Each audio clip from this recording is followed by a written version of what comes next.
जय हिंद दोस्तों, कैसे हैं आप लोग। Once again I welcome you all. मैं इंजीनियर अजय गुप्ता आप सभी लोगों का स्वागत करता हूं। दोस्तों, हमने जो चैप्टर स्टार्ट किया है टेंसेस, इसके बारे में मैंने पहले ही कहा है कि आपको कि आप इस चैप्टर को तनिक भी लाइटली मत लीजिएगा। इट्स वेरी बेसिक चैप्टर और ये इंग्लिश लैंग्वेज का फाउंडेशन है। अगर आप वास्तव में चाहते हैं, इफ़ यू रियली वांट कि आपकी इंग्लिश इंप्रूव हो जाए और आपकी इंग्लिश की जो समझ है वो इंप्रूव हो जाए, अंडरस्टैंडिंग पे आप अच्छा काम कर पाएँ, उसके लिए बहुत ज़रूरी है कि चीज़ों को बेसिक लेवल पे जाके सीखना। दुनिया में कहा जाता है कि हर बड़ी चीज़ छोटी चीज़ से मिलकर बनती है। Every big thing consist of small things. ये एक कहावत है और ये सही भी है। हर बड़ी चीज़ का निर्माण छोटी-छोटी चीज़ों से मिलकर होता है। तो अगर आप चाहते हैं कि इंग्लिश के जो बड़े-बड़े टॉपिक्स हैं, बड़े-बड़े कॉन्सेप्ट्स हैं, बड़े-बड़े टॉपिक्स हैं, उनके बारे में अगर आप बहुत अच्छा क्लैरिटी चाहते हो, तो फिर आपको उनको पढ़ने से पहले आपको हर छोटी बात पे बहुत ज़्यादा बारीकी से, एक सीरियसनेस के साथ पढ़ना पड़ेगा। तो हमने आपको टेंस स्टार्ट किया था। टेंस के चारों स्टेट समझाने का प्रयास किए थे कि टेंस में हम indefinite, continuous, perfect and perfect continuous कैसे डील करते हैं, कब कौन सा टेंस यूज़ करते हैं। फिर हमने आपको प्रेजेंट इंडेफिनिट और पास्ट इंडेफिनिट का बेसिक डिफरेंस को समझाने का प्रयास किया था। फिर मैंने आपको कल की क्लास के अंदर आपको कुछ यूसेज समझाने का प्रयास किया। लेट क्या है, कीप ऑन क्या है, फील लाइक क्या है, इनके ऊपर चर्चा किया था। आइए बात को आगे कंटिन्यू करते हैं और लेके चलते हैं आपको हम नेक्स्ट टॉपिक के ऊपर। अब आपको पढ़ना है बेटा हैव। आज हम पढ़ाते हैं हैव क्या होता है। हैव के अपने बहुत डिफरेंट यूसेज हैं, उनको वन बाय वन करके सीखने का प्रयास करते हैं। नो डाउट हैव को आपने बहुत बार पढ़ा होगा, समझा होगा, सीखा होगा। आज आप एक अलग जानकारी लेके घर जाएंगे। ये मेरा आपसे वादा है कि हैव के बारे में इतनी इन्फॉर्मेशन शायद आज तक आपके पास नहीं होगी। आइए देखो, पहले सबसे पहले तो ये जो हैव होता है, ये एज अ हेल्पिंग वर्ब भी काम करता है। एज अ हेल्पिंग वर्ब और एक और मैं बोल दिया as a main verb. As a main verb मतलब आप हैव को चाहो तो मेन वर्ब बना के यूज कर लो और चाहो तो हेल्पिंग वर्ब बना के यूज कर लो। हैव की अपनी प्रॉब्लम क्या है कि हैव को दो तरीके से सेंटेंस में इस्तेमाल किया जा सकता है, एज अ हेल्पिंग वर्ब और एज अ मेन वर्ब। अगर दो तरीके से इस्तेमाल कर सकते हैं तो पहले आपको सेंटेंस में जब भी आप इसको देखें तो आप ये जान पाएँ कि सर ये सेंटेंस में हेल्पिंग वर्ब के तौर पर यूज़ हुआ है कि मेन वर्ब के तौर पर यूज़ हुआ है। वो जानेंगे कैसे, उसका जो डिफरेंस है वो समझने का प्रयास करिए। होता क्या है कि अगर कोई हेल्पिंग वर्ब यूज़ हुआ होगा हेल्पिंग वर्ब के तौर पर, आपको नहीं लगता कि हेल्पिंग वर्ब के बाद फिर आपको एक मेन वर्ब लिखनी पड़ेगी? बोलो हाँ। लेकिन अगर वो हैव मेन वर्ब लिखी, मेन वर्ब के तौर पर यूज़ ही हो गया है, तो अब आपको आगे मेन वर्ब लिखने की जरूरत नहीं पड़ेगी। अब आपको आगे जरूरत पड़ेगी ऑब्जेक्ट लिखने की, देन अदर वर्ड। वही बात वहाँ पे, मेन वर्ब के बाद आप क्या लिखोगे, उसका अपना ऑब्जेक्ट, उसका अपना अदर वर्ड। ऐसा होना चाहिए। इसका मतलब हैव अगर हेल्पिंग वर्ब है तो ये कैसे जान जाएंगे, ये जान ऐसे जाएंगे कि अगर हैव के बाद हमें डायरेक्टली मेन वर्ब लिखने को मिल रही है, देखने को मिल रही है, तो इसका मतलब मेन वर्ब तो ये हो गई, फिर ये हेल्पिंग वर्ब हो गई। लेकिन अगर हैव के तुरंत बाद हमको कोई ऑब्जेक्ट या अदर वर्ड देखने को मिल रहा है तो इसका मतलब है कि हैव खुद ही मेन वर्ब रही होगी, तभी आगे मेन वर्ब नहीं आई ना। बड़ा कॉमन सा डिफरेंस है, मतलब आसान है। एक सेंटेंस लिख दिया मैंने कि मैंने कहा कि ही हैज़ अ बुक। फिर लिख दिया भैया मैंने he has bought a book. आप अगर ध्यान से देखोगे ना तो आपको लगेगा सर दो सेंटेंस जो लिखा गया, देखो इसमें डायरेक्टली हैज़ के बाद आपको ऑब्जेक्ट देखने को मिल रहा है, लेकिन यहाँ आपको हैज़ के बाद वर्ब देखने को मिल रही, मेन वर्ब। तो फिर इसको क्या मानना पड़ेगा, हेल्पिंग वर्ब, और इसको क्या मानना पड़ेगा, मेन वर्ब। तो ये हैज़ यहाँ पे हेल्पिंग वर्ब है, लेकिन यही हैज़ यहाँ मेन वर्ब है। वजह समझ में आ रही? इसके बाद डायरेक्टली ऑब्जेक्ट आ गया, इसके बाद डायरेक्टली मेन वर्ब आ रही। तो मेन वर्ब ये हो गई तो ये कौन सी होगी, हेल्पिंग वर्ब हो गई। अच्छा ये बताओ जानना, जब भी कभी हैज़, हैव का मतलब समझते हैं ना, हैव हैज़ हैड सब एक ही फॉर्म होती है, समझा देंगे फॉर्म क्या होती है। हैव जब जब हेल्पिंग वर्ब के तौर पर आएगी तो आगे मेन वर्ब आएगी, तय है। और ये मेन वर्ब बेटा हमेशा वर्ब की थर्ड फॉर्म में आएगी, इस बात का पूरा ख्याल रखना। हैव एक ऐसी हेल्पिंग वर्ब है, अगर कभी इसको हम as a helping verb treat करेंगे तो याद रखना कि हैव के बाद आने वाली जो मेन वर्ब होती है वो हमेशा थर्ड फॉर्म में होती है, वो किसी और फॉर्म में नहीं हो सकती। ठीक, इसीलिए देखो यहाँ पे बॉट लिखा गया है, क्योंकि वो परफेक्शन दिखाने के काम आता है। अभी हम आगे टेंस पढ़ेंगे तो बात समझ में आ जाएगी। अब जरा एक बात समझना, मैंने एक सेंटेंस और बोल दिया कि आई हैव अ कार, और फिर मैंने कह दिया I have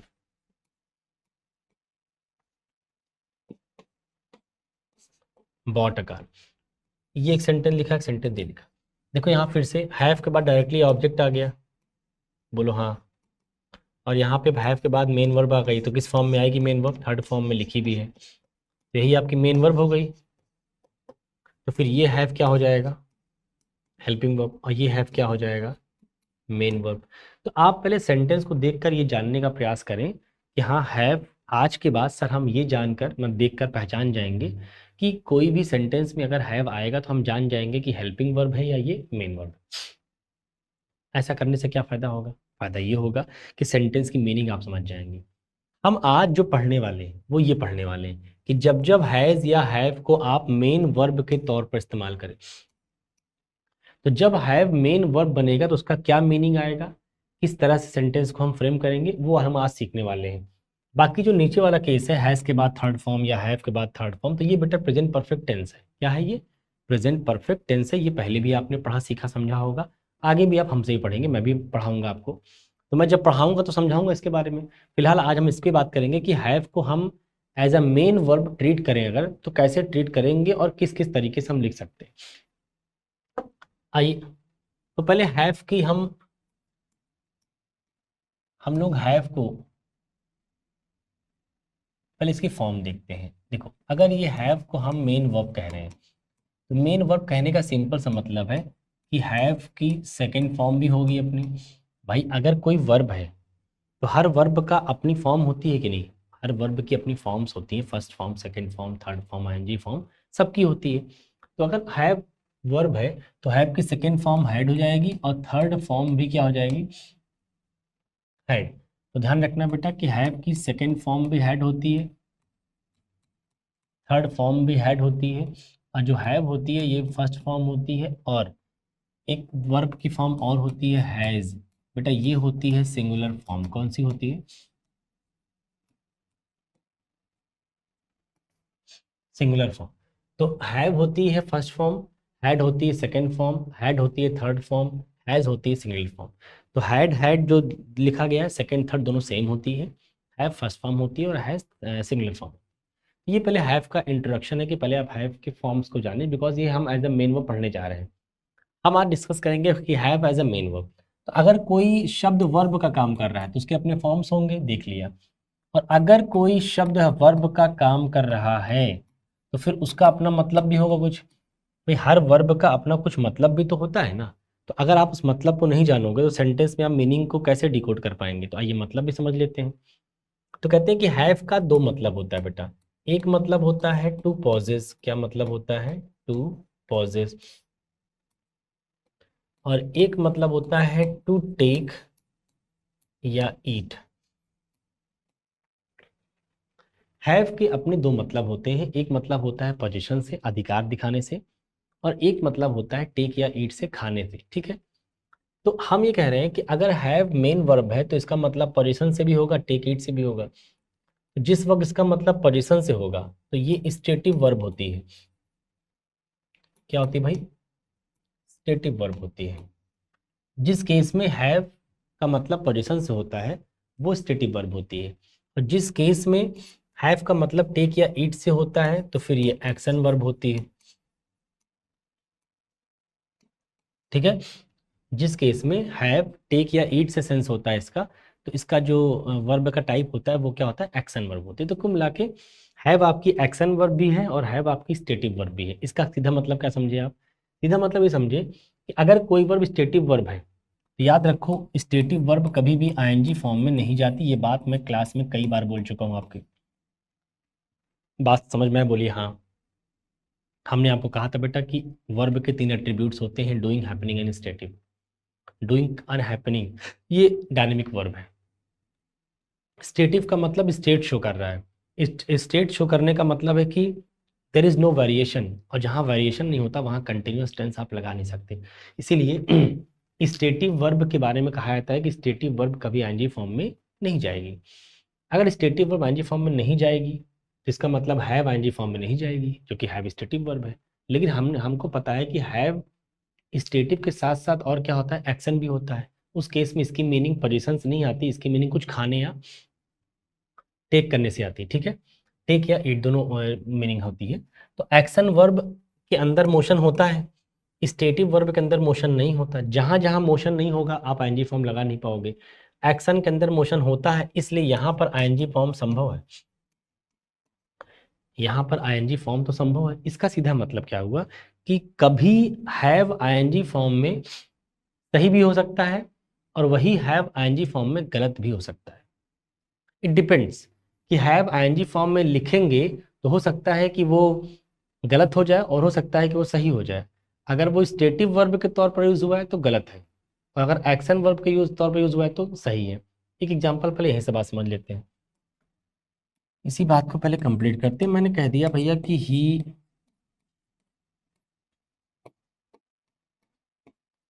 he is having 2 cars. एक सेंटेंस और एक सेंटेंस यहां लिख दिया कि he is having dinner. He is having 2 cars and he is having dinner, दो स्टेटमेंट है। हमें क्या करना है, इन दोनों सेंटेंस को अच्छे से पढ़ना है। एक बात बताओ, हम पहले वाले सेंटेंस में क्या दिखाना चाह रहे हैं, ही का एक्शन या ही का स्टेट, ही का पोजीशन। देखो ही का एक्शन दिखा रहे होंगे तो ही कुछ कर रहा होगा। तो क्या ही इज हैविंग 2 कार्स, इस आदमी के पास 2 कार, ऐसा कहना चाह रहा है। तुम बताओ इसके पास 2 कार का होना ये इसकी स्टेट है, पोजीशन है, या इसका कोई एक्शन है। तो आप कहेंगे सर ये इसकी स्टेट है। भाई आज आपके पास कुछ पैसे हैं, कुछ घर हैं, कुछ गाड़ियां हैं, तो ये आपकी स्टेट ना हुई, आपकी करंट सिचुएशन हुई, करंट आपका इतना अधिकार है चीज़ों के ऊपर। तो ये इस आदमी का अधिकार दिखाना है। अगर अधिकार दिखाना है तो अधिकार कौन दिखाएगा, पोजीशन, स्टेटिव वर्ब। इसका मतलब इस केस में आईएनजी फॉर्म में जा नहीं पाएगा, नहीं जा पाएगा तो ये सेंटेंस गलत हो गया, ये सेंटेंस गलत हो गया। इसको सही करके कैसे लिखोगे, आईएनजी फॉर्म हटा दो तो लिखो प्रेजेंट के इंडेफिनिट में। चूंकि बात प्रेजेंट की थी, इज लगा हुआ था, तो प्रेजेंट कंटिन्यूअस के बजाय प्रेजेंट इंडेफिनिट लगा दो। अच्छा, प्रेजेंट इंडेफिनिट में ही के साथ क्या लगाओगे, हैज लगा लोगे, तो ही हैज 2 कार्स। लो सही हो गया। अरे यहाँ तुम बताओ यहाँ क्या दिखाना है, ही का एक्शन दिखाना है या ही का स्टेट दिखाना है। भाई किसी ने तुमको पूछा कि भाई ही क्या कर रहा है, ही मतलब रमेश। आपने किसी से पूछा भाई रमेश क्या कर रहा है, तो उसने बताया कि भाई साहब रमेश डिनर कर रहा है। अगर रमेश डिनर कर रहा है तो ये रमेश का अपना एक्शन है, रमेश की स्टेट है। बड़ी कॉमन सी बात है, रमेश की एक्शन हो गया, क्योंकि डिनर कर रहा है तो डिनर तो ऑटोमेटिक खाना करने वाला जो उठ के आपके मुंह में तो नहीं आ जाएगा, आपको एफर्ट लेना पड़ेगा, एफर्ट लेंगे तभी आप कर पाएंगे। इसका मतलब है कि ही इज हैविंग डिनर, ये जो स्टेटमेंट लिखा गया ये सही लिखा गया है, क्योंकि यहाँ पे ही का एक्शन दिखाना है। अगर ही का एक्शन दिखाना है तो एक्शन वाले केस में आईएनजी फॉर्म वैलिड होता है, तो ये सही लिखा गया। यहाँ ही इज हैविंग डिनर का सीधा मतलब क्या है, ही इज ईटिंग डिनर। बात समझ में आ रही। तो यहाँ पे ये भी सही है। तो भाई मैंने कहा कुछ देर पहले कि हैव को आईएनजी फॉर्म में लिखेंगे कभी अगर, तो हो सकता है वो सही भी हो जाए और हो सकता है वो गलत भी हो जाए। इसका अंदाजा कहाँ से करेंगे, अंतर कैसे समझेंगे, अंतर समझेंगे उसकी वर्ब के टाइप को देखकर। यहाँ पे जो हैव है वो स्टेटिव वर्ब है, इसीलिए आईएनजी फॉर्म में लिखा है, गलत हो गया। यहाँ पे जो हैव है ये स्टेटिव वर्ब नहीं है, ये एक्शन वर्ब है, इसीलिए ये सही हो गया। तो आप जब चीज़ों को एक बार जान जाएंगे ना तरीके से, समझ के साथ, तो आप ये देखेंगे कि चीज़ें बहुत आसान लगेंगी, बहुत चीज़ें, पिक्चर बहुत क्लियर होती है।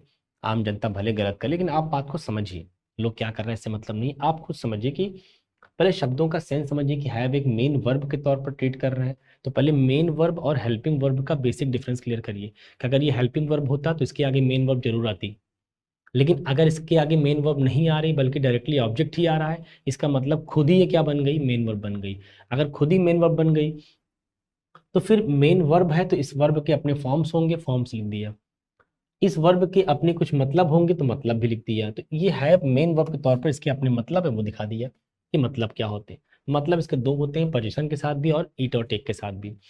तो एक्शन वर्ब के तौर पर आईएनजी फॉर्म में वैलिड रहेगा, स्टेटिव वर्ब के साथ आईएनजी फॉर्म वैलिड नहीं रहेगा। कैसे और को समझा दिया एग्जांपल, आई थिंक 2 बहुत है। हालांकि इसके बारे में हमने बेसिक लेक्चर्स के अंदर जो वर्ब के एट्रीब्यूट्स के बारे में बात जहाँ पे किया होगा वहाँ पे भी चर्चा थोड़ी बहुत किया होगा।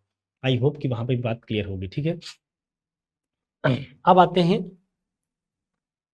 थोड़ा सा आगे बढ़ते हैं। मैंने कहा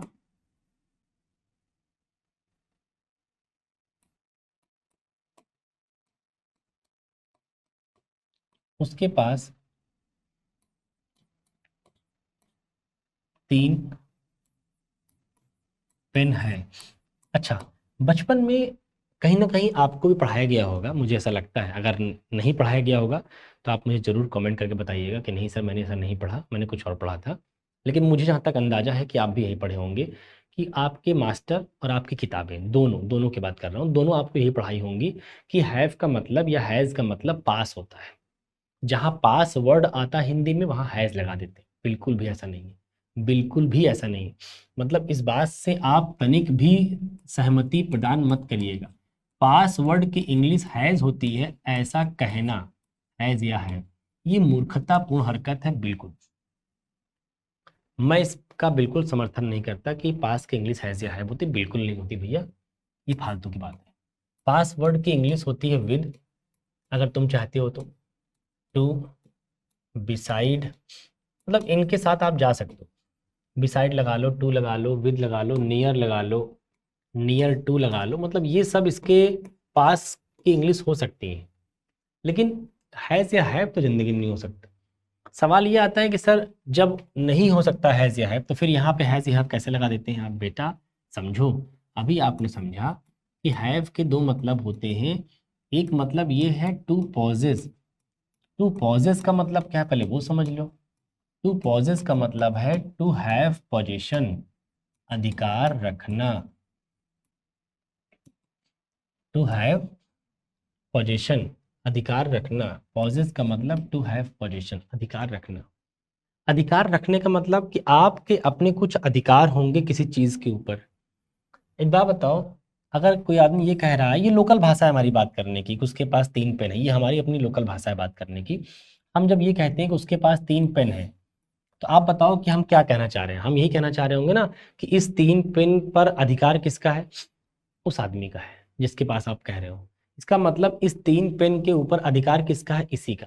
इसका मतलब हम क्या दिखाना चाह रहे हैं? इस आदमी का अधिकार इस 3 पेन के ऊपर दिखाना चाह रहे हैं। और अभी आपको कुछ देर पहले बताया कि जब जब आपको अधिकार दिखाना हो तो अधिकार दिखाने के लिए इंग्लिश में एक शब्द है।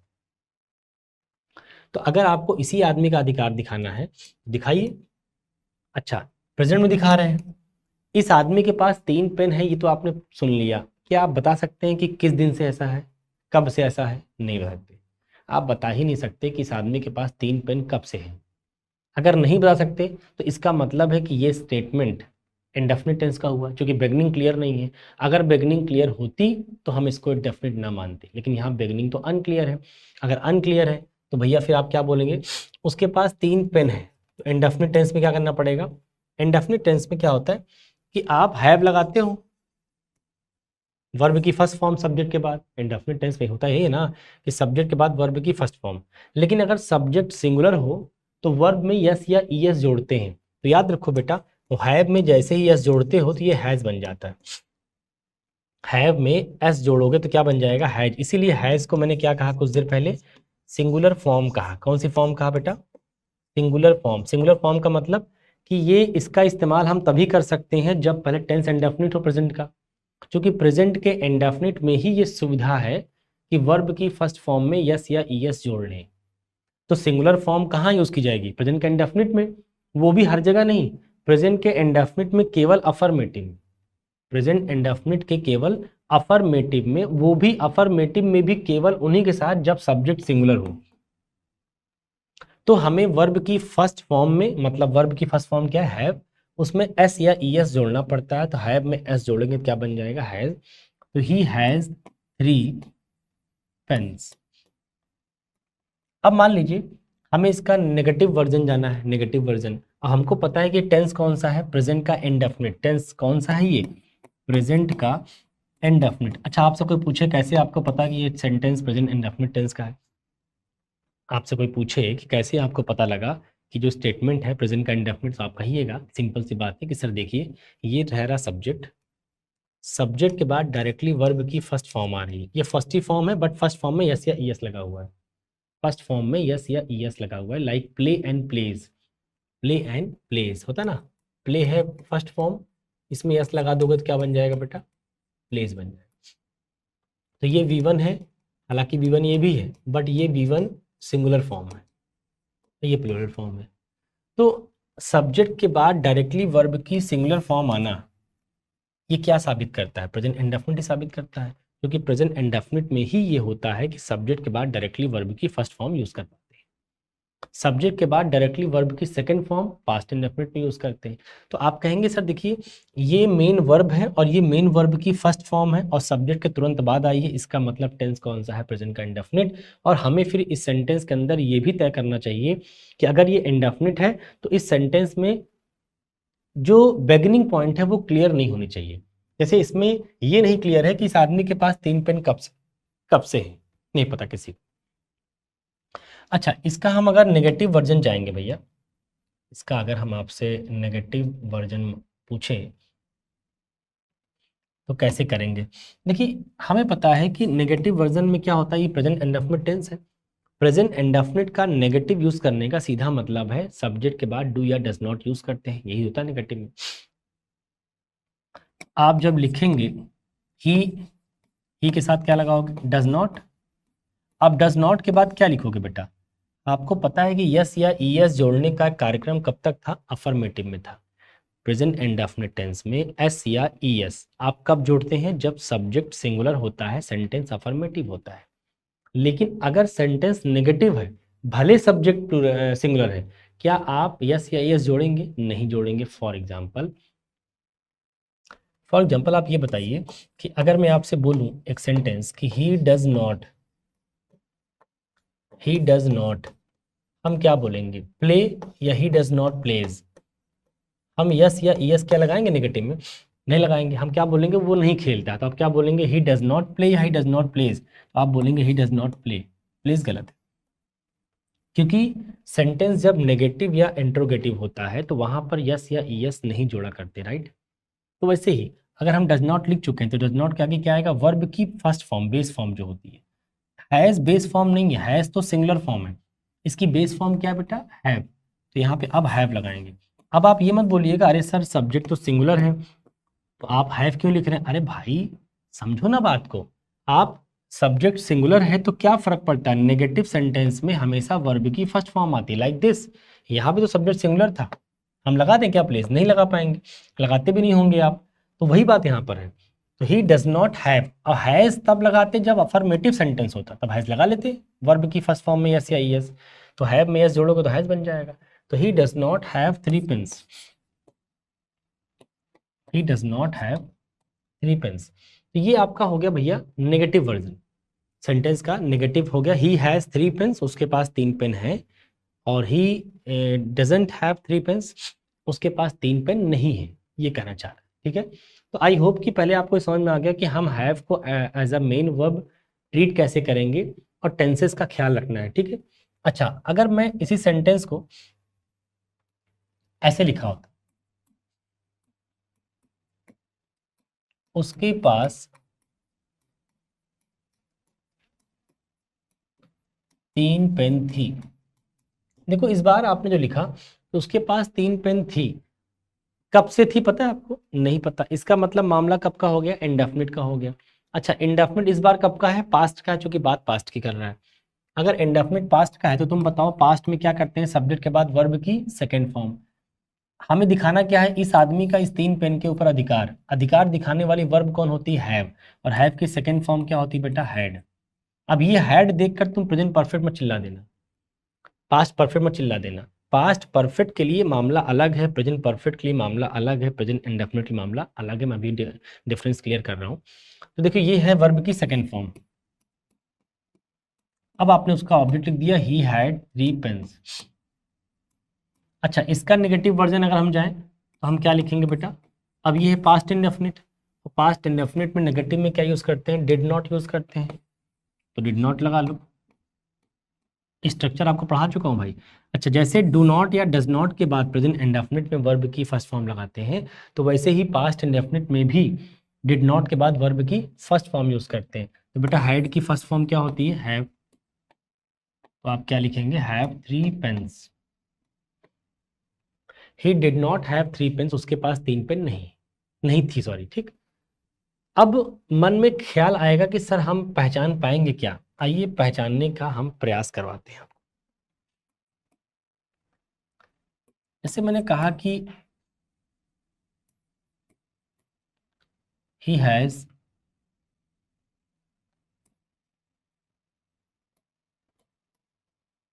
सम टाइम, फिर मैंने कहा he has spent some time,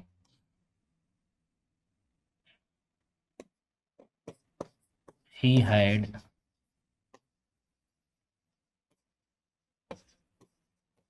some books, फिर मैंने कहा he had had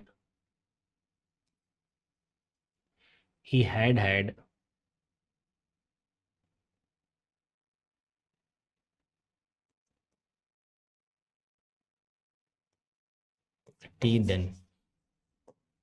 देखो, हमें जानना है कि ये सेंटेंस जो लिखे गए हैं किस टेंस में लिखे गए हैं, टेंस पहचानना है। तो मैंने आपको पहले भी समझाया बेटा, पहले भी सिखाया है आपको इन सब चीज़ों के बारे में कि कैसे इनको करते हैं। मैंने कहा है आपको कि अगर आपके पास सब्जेक्ट के बाद वर्ब की फर्स्ट फॉर्म दिखाई पड़े तो आप इसको बोलते हैं प्रेजेंट का इंडेफिनिट। बोलिए हाँ। बात समझ में आया करे भैया? आप लोग कमेंट जरूर किया करिए, मतलब कूप मंडूक की तरह मत पढ़ा करिए। पढ़ाई ऐसे होती नहीं जैसे आप पढ़ाई करते हैं। सब्जेक्ट के बाद अगर वर्ब की सेकंड फॉर्म इस्तेमाल कर रहे हैं तो पास्ट इंडेफिनिट। सब्जेक्ट के बाद डायरेक्टली वर्ब की थर्ड फॉर्म इस्तेमाल हो जाए ऐसा कोई टेंस बना नहीं है। अब हमें पता है कि अगर हम थर्ड फॉर्म लगाना चाहते हैं तो हमें उस थर्ड फॉर्म के पहले कोई हेल्पिंग वर्ब देनी पड़ेगी, लाइक हैज़ या हैव। अगर इसके बाद आप थर्ड फॉर्म लिख रहे हैं तो अब ये जो सेंटेंस लिखा गया है ये लिखा गया है प्रेजेंट का परफेक्ट। कहाँ लिखा गया है ये अभी आगे हम लोग पढ़ेंगे तो बताएंगे। और वैसे ही अगर यहाँ पे हैड कर दोगे और उसके बाद थर्ड फॉर्म लिखोगे तो पास्ट का परफेक्ट हो जाएगा। अब जरा समझो, यहाँ पे देखो हैज़ के बाद डायरेक्टली ऑब्जेक्ट आ गया। बोलो हाँ। यहाँ पे हैज़ के बाद डायरेक्टली ऑब्जेक्ट नहीं आया, पहले मेन वर्ब की थर्ड फॉर्म आई। आपको पता है कि हैज़ के बाद जो भी वर्ब आएगी तो किस फॉर्म में आएगी? थर्ड फॉर्म में आएगी। तो ये स्पेंट यहाँ थर्ड फॉर्म में लिखी गई है तो इस हैज़ को क्या मानना पड़ेगा? Helping verb. और इस स्पेंट वर्ब का अपना ये हो गया ऑब्जेक्ट हो गया। क्योंकि आपको पता है बेटा कि ऑब्जेक्ट दो लोगों का होता है। बोलो हाँ। ऑब्जेक्ट तो वर्ब का होता है या फिर प्रेपोजिशन का होता है। तो ये जो ऑब्जेक्ट है इस वर्ब का है। यहाँ देखो जरा क्या हुआ, ये हैड के बाद डायरेक्टली देखो ऑब्जेक्ट दे दिया है। तो इसका मतलब है कि ये हैड यहाँ पे मेन वर्ब है, जैसे ये हैज़ यहाँ पे मेन वर्ब है, डायरेक्टली ऑब्जेक्ट दे दिए। लेकिन जरा यहाँ जाओ, इस हैड के बाद मैंने एक हैड और इस्तेमाल किया है तो ये वाला हैड तो आपकी मेन वर्ब हो गई थर्ड फॉर्म में, क्योंकि हैड के बाद जो भी आएगा थर्ड फॉर्म में आएगा और हैड ही थर्ड फॉर्म होती है। और हैड यहाँ जो अब इसको मानना पड़ेगा हेल्पिंग वर्ब। बोलो हाँ। ये हैड हेल्पिंग वर्ब रहा होगा क्योंकि ये अगर मेन वर्ब है तो ये हेल्पिंग वर्ब रही होगी। अच्छा, आपको पता है कि has have had helping verb भी होती है, मेन वर्ब भी होती है। तो ये मेन वर्ब की थर्ड फॉर्म है और ये हैड हेल्पिंग वर्ब है और ये इस वर्ब का अपना ऑब्जेक्ट हो गया, सॉरी टी। और ये उसका एडवर्ब हो गया। कब किया था? पास्ट में। तो बताना मैं ये चाह रहा हूँ कि ये अगर मेन वर्ब है तो आपको जानना पड़ेगा मेन वर्ब की कौन सी फॉर्म है। और आप जानेंगे कि मेन वर्ब में हैज़ इस्तेमाल किया जाना, मेन वर्ब के तौर पर हैज़ का इस्तेमाल होना, इसका मतलब कि वर्ब की फर्स्ट फॉर्म में यस या ईएस जोड़ा गया होगा। और ऐसा करने वाला सुविधा कहाँ होती है? प्रेजेंट के इंडेफिनिट में। इसका मतलब जो पहला सेंटेंस लिखा गया है ये प्रेजेंट के इंडेफिनिट टेंस में लिखा गया। बोलो हाँ। पहला सेंटेंस प्रेजेंट के इंडेफिनिट टेंस में है। सेकंड सेंटेंस की अगर हम बात करें तो ये हेल्पिंग वर्ब है, इसके बाद वर्ब की थर्ड फॉर्म। तो हेल्पिंग वर्ब के बाद वर्ब की थर्ड फॉर्म ऐसा कहाँ होता है बेटा? प्रेजेंट परफेक्ट में होता है कि हैज़ हैव के बाद वर्ब की थर्ड फॉर्म। इसका मतलब ये हमारा सेंटेंस जो है ये प्रेजेंट के परफेक्ट में। बोलो हाँ। फिर से वही बात, यहाँ सब्जेक्ट के बाद डायरेक्टली वर्ब की सेकंड फॉर्म दिया, ये मेन वर्ब है, कोई हेल्पिंग वर्ब नहीं, मेन वर्ब है। अगर मेन वर्ब है तो किस फॉर्म में है? अच्छा, हमको पता है कि हैड ही थर्ड फॉर्म होती है, हैड ही सेकंड फॉर्म होती है, तो हम क्या माने? थर्ड फॉर्म इसलिए नहीं मान सकते क्योंकि हमको पता है कि सब्जेक्ट के बाद डायरेक्टली थर्ड फॉर्म एग्जिस्ट ही नहीं करती। इसका मतलब ही थर्ड फॉर्म नहीं रही होगी। क्या कौन सा फॉर्म रहा होगा? सेकेंड फॉर्म रहा होगा। अगर ये सेकेंड फॉर्म रहा होगा तो सब्जेक्ट के तुरंत बाद वर्ब की सेकेंड फॉर्म का मतलब ये सेंटेंस है पास्ट का इंडेफिनिट। इंडेफिनिट तो ये भी है लेकिन ये पास्ट का इंडेफिनिट है। बोलो हाँ, क्योंकि सब्जेक्ट के बाद हम सेकेंड फॉर्म देख रहे हैं। अच्छा, हैड को आप थर्ड फॉर्म मान सकते थे, लेकिन थर्ड फॉर्म मान भी लोगे तो भी कुछ नहीं कर पाओगे, इसलिए कि सब्जेक्ट के बाद डायरेक्टली थर्ड फॉर्म यूज नहीं की जाती। तो इसका मतलब है थर्ड मान नहीं पाओगे, मानना क्या पड़ेगा? Second form. अगर ये सेकेंड फॉर्म है तो फिर सब्जेक्ट के बाद सेकेंड फॉर्म का मतलब टेंस हो गया पास्ट इंडेफिनिट। अच्छा, फिर यहाँ पर जैसे हैज हैव के बाद थर्ड फॉर्म प्रेजेंट परफेक्ट, वैसे हैड के बाद थर्ड फॉर्म पास्ट परफेक्ट। तो ये आपका हो गया भैया पास्ट परफेक्ट। तो आप आगे से, जैसे बच्चों को क्या है ना कि अगर आप कभी भी स्टूडेंट्स को हैज़ हैव या हैड, तीनों की बात कर रहा हूँ, हैज़ हैव या हैड अगर आप उसको बना के दीजिए लगा के, तो आप देखते हैं कि लड़का बहुत जल्दी देखते ही उसको प्रेजेंट परफेक्ट ख्याल आता है। मतलब बच्चे को आपने हैज़ हैव हैड लगाया नहीं कि उसके दिमाग में प्रेजेंट हैज़ हैव यूज़ करोगे तो प्रेजेंट परफेक्ट बोल देगा, हैड यूज़ करोगे तो पास्ट परफेक्ट बोल देगा। नहीं बोलना है डियर आपको। आज से आपको हैज़ हैव या हैड देखकर प्रेजेंट परफेक्ट या पास्ट परफेक्ट बोलने से पहले सोचना है। वो प्रेजेंट इंडेफिनिट भी हो सकता है, वो पास्ट इंडेफिनिट भी हो सकता है। अगर सेकेंड फॉर्म के तौर पर यूज़ हुआ है मेन वर्ब के तौर पर तो पास्ट इंडेफिनिट है, और अगर फर्स्ट फॉर्म के तौर पर यूज़ हुआ है मेन वर्ब के तौर पर तो फिर वो प्रेजेंट का इंडेफिनिट है। तो पहले इस गुत्थी से आप बाहर आ जाइए। मैं 10 सेकेंड आपको पॉज कर रहा हूँ, पानी पीता हूँ, तब तक आप इसको देखिए कि बात समझ में आ गई यहाँ तक, तो हम कुछ आगे ले चलें आपको। तो आई थिंक ये हैव का चक्कर क्लियर हो गया होगा कि हम हैव को इस्तेमाल कैसे करते हैं एज अ मेन वर्ब और as a helping verb, right. आइए एक छोटी सी बात और पढ़ते हैं। एक छोटी बात और समझ लो, जैसे क्या होता है मैं आपको बता ही दूं, क्या ही छोड़ना। ऐसे हैव होता है, ऐसे ही ओन होता है, और ऐसे ही पॉजेज होता है। ये सभी का मतलब है अधिकार रखना। ये तीनों वर्ब का मतलब एक ही है, अधिकार रखना। ये पोजीशन दिखाते हैं, ये सारे वर्ब क्या दिखाते हैं बेटा? पोजीशन दिखाते हैं। ध्यान रखना, ये पोजीशन दिखाने के लिए हमारे पास हैव भी है, हमारे पास ओन भी है, हमारे पास पॉजेस वर्ड भी है, ठीक। अब क्या होता है कि जैसे आपने एक सेंटेंस कहा कि आई ओन दिस बिल्डिंग, तो आप क्या कहना चाह रहे हो? ओन लगाने का मतलब है आप दिखाना क्या चाह रहे होगे? आप दिखाना चाह रहे होगे पोजीशन। बोलो हाँ। ओन हम जब भी लगा रहे हैं एज अ मेन वर्ब, सारी मेन वर्ब होती है, सब मेन वर्ब है, तो हम ओन या पॉजेज या हैव हम जब भी लगाएंगे तो हम क्या शो करने का प्रयास करें? अधिकार। अच्छा, आई का अधिकार दिखाना चाह रहे हैं इस बिल्डिंग के ऊपर। बोलो हाँ, हम दिखाना चाह रहे हैं कि आई का अधिकार है इस बिल्डिंग के ऊपर। तो याद रखो, ये जो तीनों वर्ड लिखे गए हैं, जो नीचे के दो वर्ड लिखे गए बेटा, ये दो वर्ड पोजीशन दिखाते तो हैं, बट ये दिखाते हैं फिजिकल पोजीशन। क्या दिखाते हैं? फिजिकल पोजीशन, ठीक है। लेकिन जो हैव होता है ये इकलौता शब्द है, इन दोनों दिखाता है। ये फिजिकल तो दिखाता ही दिखाता है, physical as well as mental.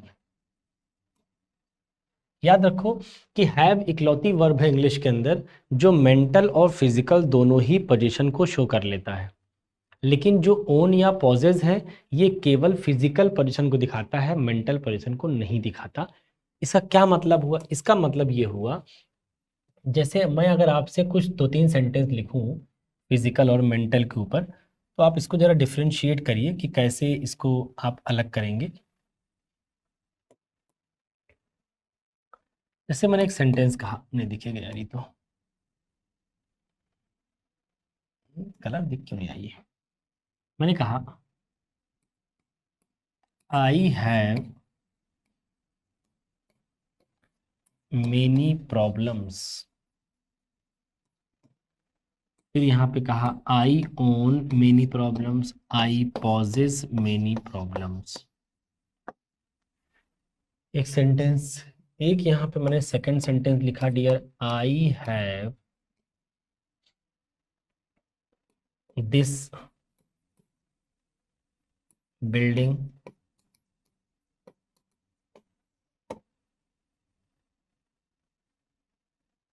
Building जगह कार लिख लो, अच्छा रहेगा, बार बार बिल्डिंग क्या ही लिखना।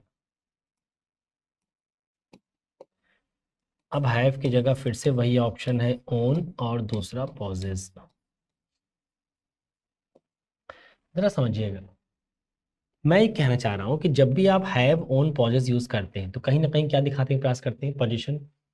तो अगर आप ये लगा रहे हैं, इसका मतलब आप दिखाना चाहते होंगे कि आई का इन चीजों के ऊपर अधिकार है। तो कार एक फिजिकल पोजीशन का पार्ट है, बोलो हाँ। कार कैसा पोजीशन है, फिजिकल पोजीशन है, भौतिक रूप से आप इसको टच कर सकते हो, यस या नो। ये टचेबल थिंग है, मतलब एग्जिस्ट करती है, इसलिए आप टच कर सकते हो। फिजिकल पोजीशन दिखाने के लिए हमारे पास ओन भी है, पॉजेस भी है, हैव भी है। इसका मतलब इस सेंटेंस में ये भी सही है, ये भी सही है, ये भी सही है। आप चाहे बोल लो I possess this car, I own this car, I have this car. लेकिन I have many problems, own many problems, possess many problems, क्या आपको लगता है कि मेनी प्रॉब्लम्स ये कोई फिजिकल पोजीशन है, फिजिकली एग्जिस्ट करते होंगे लोग? नहीं, ये आपका मेंटल पोजीशन है, ये आपका मेंटल पोजीशन है। प्रॉब्लम्स एग्जिस्ट नहीं करती, प्रॉब्लम्स आपके माइंड में होती है। तो इसका मतलब है कि ये मेंटल पोजीशन है, और मेंटल पोजीशन दिखाने के लिए हमारे पास इकलौता वर्ड क्या है, हैव। इस बार ओन गलत है, पॉजेस गलत है, सिर्फ हैव सही है। तो पहले आप जानते रहिए कि हैव को हम कहाँ इस्तेमाल करते हैं, कैसे इस्तेमाल करते हैं, हैव का क्या मीनिंग है, हैव मेन वर्ब के तौर पर आता है कि हेल्पिंग वर्ब के तौर पर आता है, हैव की फॉर्म्स क्या हैं, ये पूरी जानकारी आपके पास बेसिकली होनी चाहिए शुरू से लेके अंत। आमतौर पर लोगों को हैव के बारे में बहुत आइडिया नहीं होता है, तो हैव की इतनी बातें आपको पता होनी चाहिए। और जो मैंने मना किया है उसको ध्यान रखिएगा कि हैव का मतलब पास होता है, ऐसा मैंने आपको नहीं कहा, तो कृपया आप भी मत कहिएगा, ठीक है। आइए हम अब यूज़ करते हैं, एक नया वर्ड यूज पढ़ते हैं, दैट इज इंसिस्ट ऑन। क्या पढ़ते हैं, इंसिस्ट ऑन। समझिएगा इंसिस्ट ऑन क्या है। इंसिस्ट ऑन एक बहुत ही सुंदर सा वर्ड है जो आपके एग्जाम में बहुत पूछा जाता है। तो मैं चाहता हूँ कि इसको आप तनिक भी लाइटली मत लीजिएगा, थोड़ा सीरियसली लीजिएगा, ताकि आपको बात समझ में आ जाए। इंसिस्ट ऑन एक्चुअल में होती है एक वर्ब, इसका मतलब होता है बेटा टू प्रेशराइज। क्या होता है, टू प्रेशराइज। किसी को प्रेशराइज करना मतलब दबाव डालना। अच्छा, हम जब भी दबाव डालेंगे तो किसी न किसी व्यक्ति के ऊपर दबाव डालेंगे, जाहिर सी बात है। तो इंसिस्ट ऑन के आगे एक समवन आएगा, एक व्यक्ति आएगा जिसके ऊपर हम दबाव डाल रहे हैं। अच्छा, हम जब भी दबाव डालते हैं तो दबाव डालने का एक पर्पस होता है कि आखिर हम पर दबाव कोई क्यों डालेगा। जैसे मान लो हम कोचिंग वाले हैं, तो हम पर दबाव कोई किस डायरेक्ट क्यों डालेगा, ताकि हम फीस कम कर दें, यही होगा। मतलब आप जब भी किसी के ऊपर दबाव डालते हैं तो एक आपके पास एक वजह होती है दबाव डालने की, कुछ आप करवाना चाहते होंगे। इसका मतलब है कि इसके बाद एक आपको वर्ब भी देखने को मिलेगी जिस बात के लिए आप दबाव डाल रहे हैं। आखिर आप दबाव डाल क्यों रहे हैं इसके ऊपर, ताकि वो काम को कर दे। किसी और से फोन करवा के आप दबाव डलवा रहे हैं ताकि वो आदमी उस काम को कर दे। अब हम जब भी कभी दबाव डालते हैं तो हमारा पर्पस ये नहीं होता है कि वो आदमी जिसके ऊपर हम दबाव डाल रहे हैं वो करेगा या किसी और से करेगा, हमसे मतलब नहीं।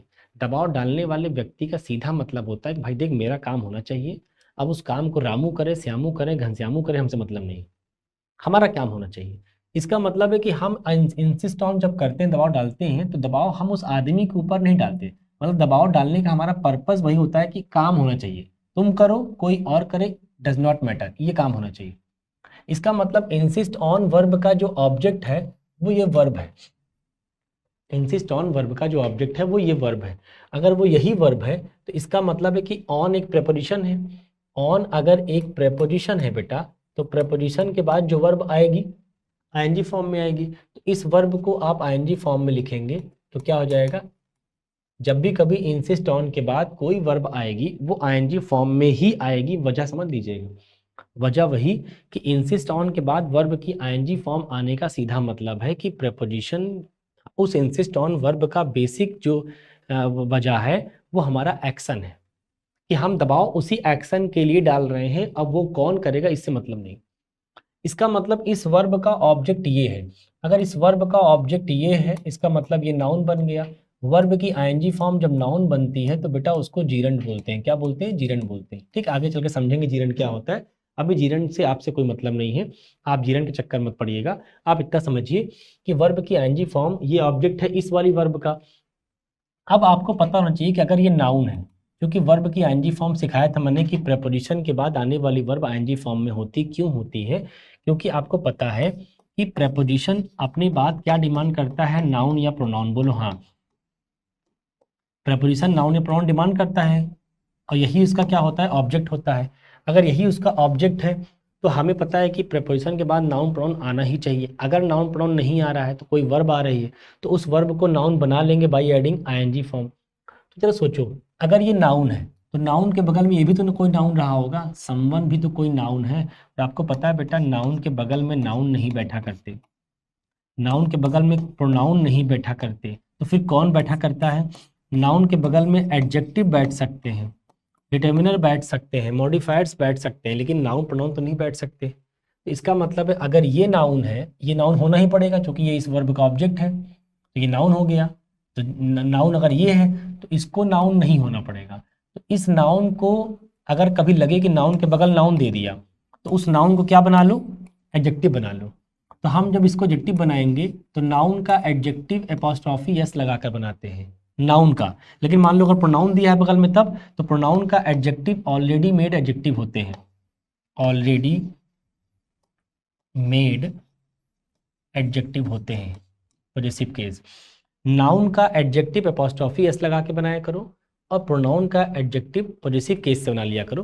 फॉर एग्जाम्पल मैंने आपसे कहा कि अगर हम ये लिखे हैं राम बुक, हमको पता है कि नाउन के बगल नाउन बैठ गया, तो नाउन के बगल नाउन बैठ गया तो काम कर लो, इस नाउन को बना दो एपोस्ट्रॉफी एस लगाकर पॉजिटिव केस में। अभी सही हो गया, क्यों? क्योंकि ये नाउन है और ये भी नाउन है, लेकिन इस नाउन के बगल में हमको नाउन नहीं बैठाना, एडजेक्टिव बैठाना है। तो बेटा यहाँ से लेके एपोस्ट्रॉफी एस तक ये हो गया एडजेक्टिव। जो काम नाउन एपोस्ट्रॉफी एस लगा कर करता है यही काम प्रोनाउन ऑलरेडी मेड एडजेक्टिव से कर लेते हैं। जैसे हमने कहा ही और हमने कहा बुक। अब देखो इस बार हमने नाउन के बगल में नाउन बैठाया था, इस बार हमने नाउन के बगल किसको बैठा दिया? प्रोनाउन को बैठा दिया। हमको पता है कि नाउन के बगल प्रोनाउन आएगा नहीं, तो इस प्रोनाउन को क्या बनाएंगे? एडजेक्टिव। और आपको पता है कि प्रोनाउन का एडजेक्टिव हम बनाते नहीं हैं, पहले से बना के दिया गया अंग्रेजी में, क्या? Already made adjective.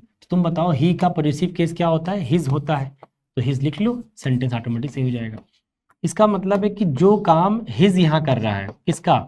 एडजेक्टिव का, वही काम यहाँ राम्स कर रहा है एपोस्ट्रॉफी एस के साथ। तो यहाँ राम की किताब हो गई, यहाँ उसकी किताब हो गई। तो राम्स जो काम कर रहा है, राम एपोस्ट्रॉफी यस, ये दोनों मिलकर जो काम कर रहे हैं वही काम अकेले हिज कर रहा है। इसका मतलब हमें पता है कि साहब ये नाउन है, तो नाउन के बगल नाउन तो नहीं आएगा, नाउन के बगल एडजेक्टिव आएगा। अब इस समवन में वो नाउन भी हो सकता है कोई, और उसका कोई प्रोनाउन भी हो सकता है। अगर नाउन के फॉर्म में देगा तो एपोस्ट्रॉफी लगा लेना, और अगर प्रोनाउन के फॉर्म में देगा तो ऑलरेडी मेड एडजेक्टिव यूज करना पड़ेगा। एक एग्जाम्पल से बात को समझ लेते हैं। मैंने आपको सेंटेंस कहा कि ही always insist on Ram to study late at night। अब जरा आप देखिए, इंसिस्ट ऑन लिखा, इंसिस्ट ऑन के बाद हमें पता है दो चीजें आनी है। क्या है? एक आनी है उस आदमी का नाम जिसके ऊपर दबाव डाल रहे हैं, ये वो समवन है, और एक आनी है उस एक्शन के लिए जिस एक्शन में दबाव डाला जा रहा है, ये वो एक्शन है, ये वर्ब है। अब आपको पता है कि इंसिस्ट ऑन का पर्पस वो पर्सन नहीं होता, इंसिस्ट ऑन दबाव डालने का पर्पस वो एक्शन होता है। तो इस वाली वर्ब का ऑब्जेक्ट ये है। अगर ये ऑब्जेक्ट है तो ये किस में लिखा जाएगा? वर्ब की आईएनजी फॉर्म में। गलत लिखा है तो सही करके क्या लिखोगे? स्टडीइंग।